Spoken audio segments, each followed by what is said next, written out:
रामनवमी जो एक हिंदू फेस्टिवल है, सालों से हो रहा है, उसमें कोई प्रॉब्लम नहीं होता था, लेकिन इस बार हम देख रहे हैं कि आरएसएस ने इसको हाईजैक किया है। हाईजैक करके हिंदू मुस्लिम इशू क्रिएट करने की कोशिश की।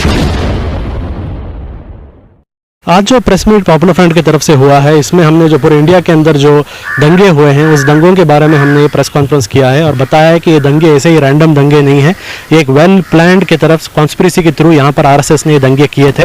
रामनवमी जो एक हिंदू फेस्टिवल है, सालों से हो रहा है, उसमें कोई प्रॉब्लम नहीं होता था, लेकिन इस बार हम देख रहे हैं कि आरएसएस ने इसको हाईजैक किया है।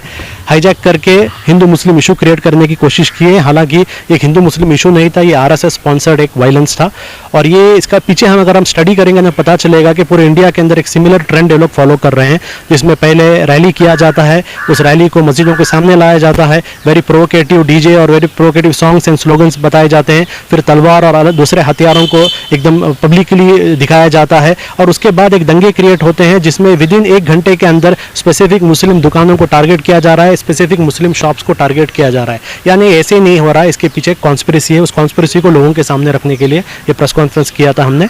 दूसरा, इसमें हमने आज अनाउंस भी किया है कि हम देख रहे हैं कि जिन मुस्लिम्स के ऊपर हमले हुए उनको गवर्नमेंट की तरफ से डिस्क्रिमिनेशन हो रहा है, उनको इंसाफ नहीं मिल रहा है। मध्य प्रदेश में हम देख रहे हैं कि मुसलमानों के घरों को तोड़ रहे हैं, लेकिन जिन लोगों ने मस्जिद को जलाई मध्य प्रदेश में वही उसी जगह में उनके घरों को नहीं तोड़ा जा रहा है। यानी कानून को सिर्फ मुसलमानों के लिए एक मिसयूज़ किया जा रहा है, जुडिशरी को कंसिडर नहीं किया जा रहा है। तो इसीलिए पॉपुलर फ्रंट ने फैसला किया है कि हम इन विक्टिम्स को लीगल एड भी प्रोवाइड करेंगे।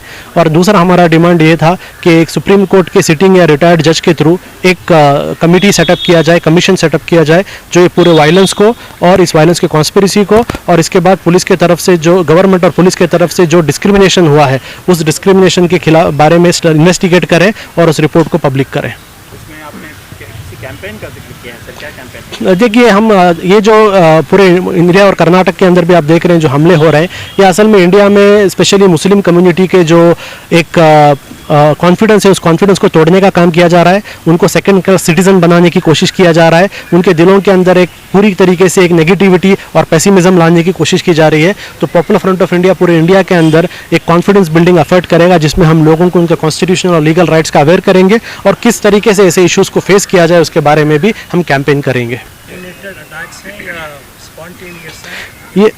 ये वेल प्लान्ड अटैक है, क्योंकि अगर आप इसको पढ़ेंगे, अभी थोड़े रिपोर्ट्स आने चालू हो गए हैं, क्योंकि अब तक कर्फ्यू था, लोगों को जाने नहीं दिया गया था। अब जो जर्नलिस्ट वहाँ पर गए हैं, आप खरौली का आप देख लीजिए, राजस्थान का स्पेसिफिकली एक बहुत बड़ी गली के अंदर, 100 साल पुरानी एक गली के अंदर सिर्फ 2 दुकान मुसलमानों के होते हैं, सिर्फ उस 2 दुकानों को जलाया जाता है। वहाँ पर उन्होंने ये भी कहा कि पड़ोस में एक दुकान, साइड में एक मुसलमान का दुकान, 2 दिन पहले वहाँ पर आकर जो नॉन मुस्लिम दुकान है उन दुकानों के ऊपर भगवा झंडा लगाया गया था और मुस्लिम दुकानों को आइडेंटिफाई किया गया था। तो 1 घंटे के अंदर इतना पेट्रोल, इतना जलाने के सामान कहाँ से लेके आ जाते हैं? एक रैली में तो आप बाइक लेके आते हैं, इतना पूरा सामान कहाँ से लेके आएंगे? इसका मतलब ये पूरे इंडिया के अंदर एक वेल प्लान्ड एफर्ट आरएसएस की तरफ से हुआ है।